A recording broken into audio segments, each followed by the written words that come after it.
Do you have a high-stakes presentation in your future?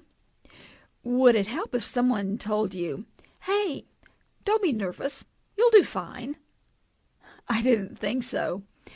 For most people, conquering a bad case of the nerves can be a little more complex than that, particularly if a big sale, an important promotion, or a rare raise is resting on the outcome.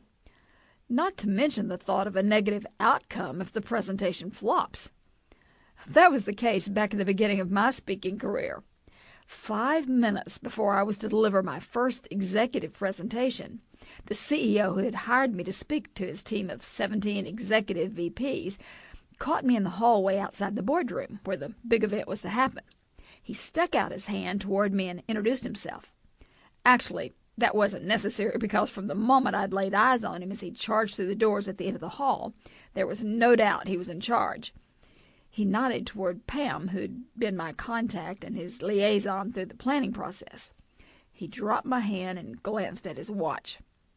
He said, "I see we have about 3 minutes until time for you to start.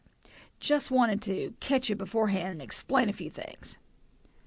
His tone got even more somber, his eyes intense. "I guess Pam has told you here that I'm new. Came aboard about 4 months ago to turn this banking system around. We have a lot of problems here, one of the biggest of which is communication. And of course that's why you're here today. But I just want to make one thing clear. These guys are not happy to be here.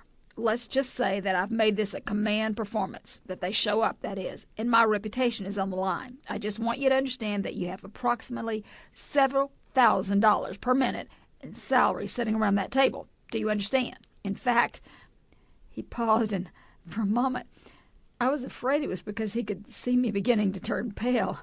Instead, he turned back to the heavy doors at the end of each hallway.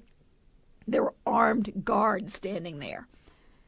"In fact," he continued, "I don't think we've even had this group all collected in one room since I've been here, so I'm just letting you know what the expectations are. If it hasn't been worthwhile in an hour, I'll dismiss the group at that point. Now, don't worry about your fee. We'll cover that, of course.